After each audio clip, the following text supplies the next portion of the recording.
Sarado na lang dapat ang pera, hindi matapos ako sa kulong na sistema. Kita-kita naman tayo, di makita, di pakita, di pakita. Kita-kita na lang mata kung paano tayo na-akit. Isang lupat na kinalagaan, isang lang tayo na-alipin. Biruin ko, biniro ka, nandita na akong pera. Kaya sa mga nakaupo, sige tuloy natin kung yung tema. Bumili ba akin, alam mo na ito, sige. Di yung puro parinig, wala kaming naririnig.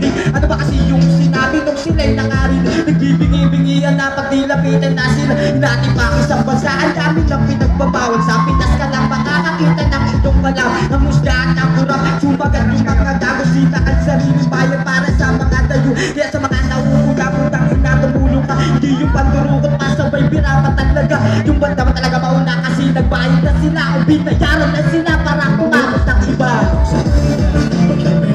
Hindi matapos ako Sa bulok na sistema, kita-kita naman tayo, di makita, di pakita. di pakita.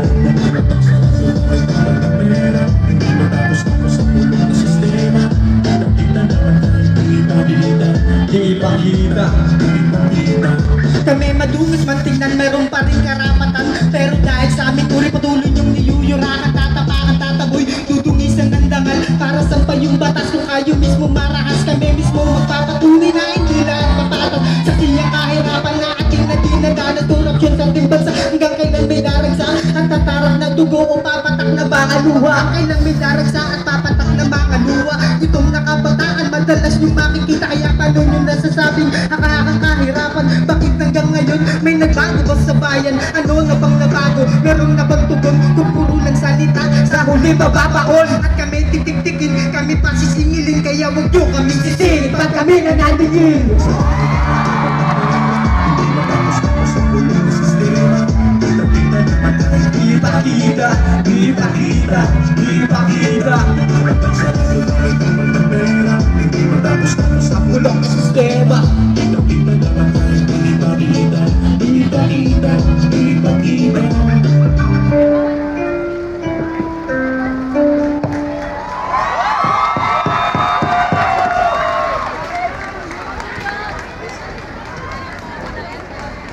may isa pa. Sumpa ng kahirapan para sa mga taong mahirap. Patuloy tayong lalaban, magsusubikap. Yeah.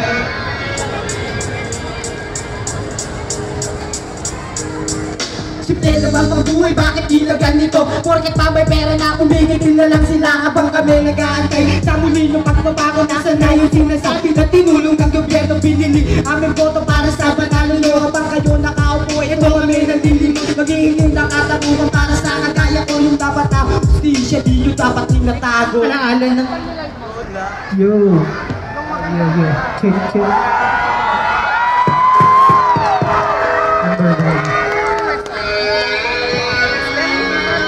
Sumpa ng kahirapan.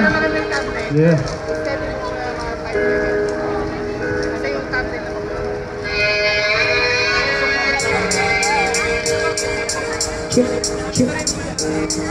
Simple naman pagbuhay, bakit di na ganito? Porket pa may pera na kumikitil na lang sila habang kami nag-aantay. Sa muli niyang pagbabago, nasa na yung sinasabi na tinulong ng gobyerno. Binili aming boto para sa panalo nyo. Habang kayo nakaupo, ito kami naglilibig. Magiging nakatarungan para sa kagaya ko. Yung dapat na justisya, di nyo dapat tinatago. Alaalan ng kahapon, hindi pa nagsusulat ng mga kataganan. Parang along kung sa saan na napadpad hanggang kami ay takayin para dito kami dalhin. Sa harap ng entablado para aming iparating. Abang arap yung mga tao, pati na mga hurado. Abang nila lahat sa itaas ng entablado. Ang bawat karanasang pinapasan ng kada tao. Sa hirap ng buhay, kailangan ay laging ganado. Kaya mas kanong ginanahan mong sigay na kasabay. Pinag-aralan ko lahat yung sinabi sa arak, mga komento ng iba. At ugali rin nila, kahit di ka maimasok, mas kilala mo sila nagtula. Ang tutaan ang gumawa ng puro paganda na sasabihin sa iba. Mga maang-maangan na kapag pepere ng dala. Pinakakuha na sila pero wala din na pala.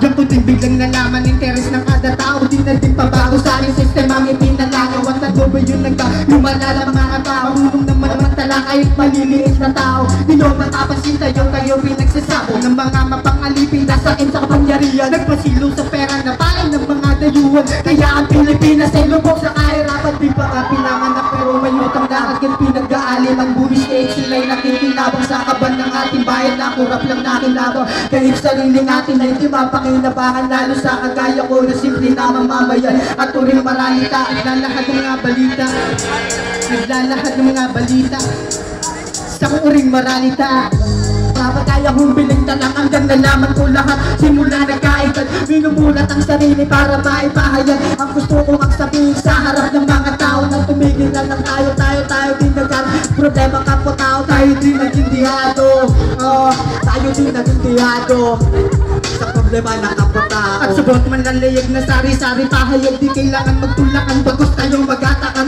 kahit magkakaiba ang mga inanay pare-parehas lang din tayo may gustong iparating lalo sa nakaupo kundi tayo ay bantayan at patuloy na lasunin ang ating kaisipan para lalo lumubog ang bayan natin sinilangan kaya ang Pilipinas ay lubog sa kahirapan di ba nga pinanganak pero ngayon ang naagad pinag-aalay ng buwis kahit sila'y nakikinabang sa kaban ng ating bayan na kurap lang nakinabang kahit sarili natin ay di mapakinabangan lalo sa kagaya ko na simple na mamamayan at turing maralita naglalahad ng mga balita naglalahad ng mga balita isang uring maralita di pa nga pinanganak pero may utang na agad pinag-aalay ng buwis kahit sila'y nakikinabang sa kaban ng ating bayan na kurap lang nakinabang kahit sarili natin ay di mapakinabangan lalo sa kagaya ko na simple na mamamayan at turing maralita naglalahad ng mga balita naglalahad ng mga balita isang uring maralita. Maraming salamat po.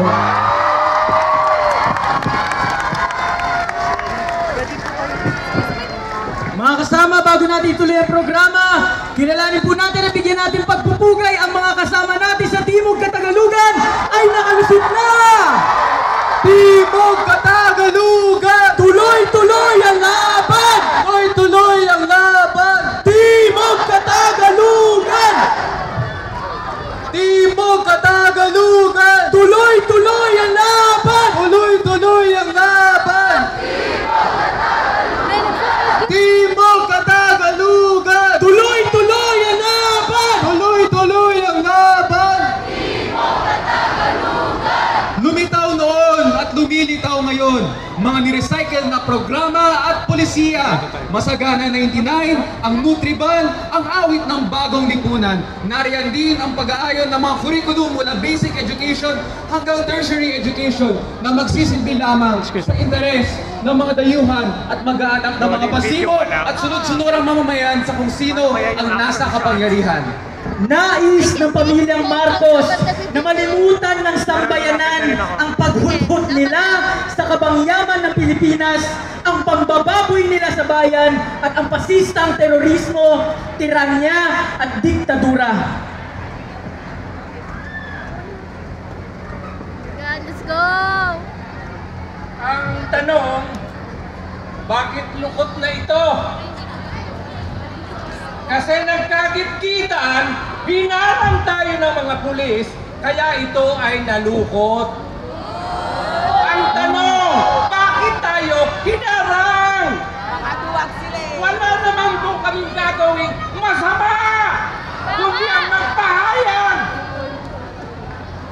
May partner itong poster na ito eh. Hawak ni JL, pero si JL nagsalita, wala na siyang hawak. Hindi ko alam kung sa galit, pinunit na niya. JL, wherever you are, we all share your anger. May araw ng paniningil. September 7, 1993. Dumating mula sa Hawaii ang labi ni Ferdinand Marcos Sr. at ang kanyang pamilya ay nagpamisa ng Engrande sa katedral ng Dulce Nombre de Maria sa Lawag. May sinabi si Marcos Jr. noon na susi sa pag-intindi natin kung bakit ang bagong Pilipinas ay walang iba kundi ang puppet, pasista at kasukasukang bagong lipunan. Ito ang sabi ni Marcos Jr. and I quote, despite the many things they say, he is my father, he is my president, he is my friend, He is my God! Unquote. Sa kabila ng kung ano sinasabi nila, ang aking ama ay aking ama, aking presidente, aking kaibigan, aking Diyos! Hindi ko po ito inimbento. At kung gayon, hindi katakataka na ang pinaghugutan ni Marcos Jr. ng kanyang pinaggagawa at modelo ng kanyang mga patakaran korekto ay ang rehimeng diktadura ng kanyang ama. Nariyan ang pagpapakatuta sa mga imperialistang interes, ang paghamig sa mga ganit at bulok na dinstiya at politiko sa kanyang kampo, ang pakitang tao ng kadiwa, ang mismong konsepto ng kasukasukang bagong lipunan, tawagin man itong bagong Pilipinas. Dahil kinokopya lamang ng kanyang ilehitimong administrasyon ang diktadura ng kanyang ama, patuloy ang pangapi at pagsasamantala. Ang paghihirap ng ating sambayanan habang ang nagtamasa ay iilan. Patuloy ang pasistang karahasan at paglabag sa mga karapatang pantao. Walang bago sa ilalim ng kanyang rehimen. Kaya mga kasama,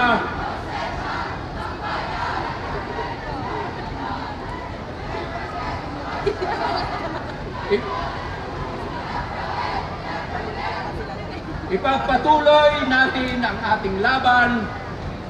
Meron po akong isang humble request. And I'm sure Carol will agree with me. Nasaan si Carol? Yung lagi nating isinisigaw na ang tao, ang bayan, ngayon ay lumalaban. I-upgrade na natin. I-correct natin. Kasi hindi naman tayo ngayon lang lumalaban. Kaya ang ating sasabihin, ang tao, ang bayan, patuloy sa paglaban. Ang tao, ang bayan, patuloy sa paglaban. Muli si Bonifacio Ilagan mula sa Karma. Alam ko mainit ang ulo ng mga ito, no? Magandang araw mga kasama, mga kababayan nating mga pulis, magandang araw sa inyo. Mula po sa Bunyog Pagkakaisa, ako si Kulex Soliman, ang kanilang National Secretary General. Maikli lamang, bakit ba tayo ngayon nagtitipon? Dapat malaman ng tao, bakit tayo nagtitipon ngayon? Ngayon ay martial law, di ba? Pagdiriwang ng martial law, pero hindi natin pinagdiriwang. Kasi madilim na kasaysayan yan ng ating bansa. Ang nakakatakot sa ating bansa, mga kababayan, maraming mga Pilipino hindi na alam yung totoong kwento. At pag hindi alam ang totoong kwento, hindi natin alam kung sino ang bida at kontrabida. Actually, ang history ng Pilipinas, pag tinignan natin, ay history ng panloloko, sa totoo lang. Yung mga nagnakaw, sila yung bida. Yung mga anak daw ng Diyos, di ba? Sila yung nasa kapangyarihan. Ito, example po ng tuloy-tuloy na panloloko. Ito, nagbaon ako. Sabi ng NEDA, 4 pesos daw to. Magkano to? 6 oh. Alam naman po yan ng mga tao na ito ay 13 pesos, hindi naman 4. Di ba mga kababayang pulis? Panluloko yan. Ganyan din ang ating kasaysayan. Si Marcos Jr., si Marcos Sr., yung kanyang pamilya, marami silang ninakaw. Pero ang pinalabas sa kwento, wala silang ninakaw. Marami kong pinatay at tinorture nung panahon ng martial law. Buhay pa. Pero sinasabi, wala naman daw tinorture. So ano ba totoong kwento? Para tayo'y matuto, dapat alam ang totoong kwento. Kung alam natin ang katotohanan, tsaka lang tayo nagkakaroon ng katarungan. Kaya yung buhay natin ngayon na naghihirap tayo, produkto ito ng mahabang panloloko.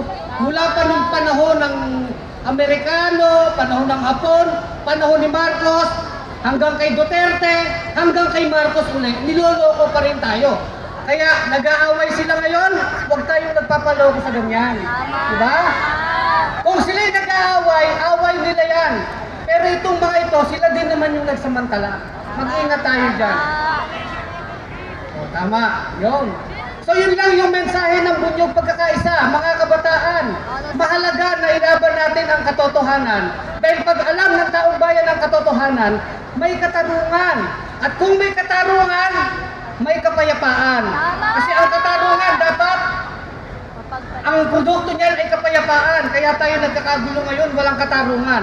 Kasi walang katotohanan. At kung may katotohanan, may katarungan, magkakaroon ng kapayapaan, magkakaroon ng kaunlaran. So yun po ang mensahe ng Bunyog Pagkakaisa, mabuhay tayong lahat.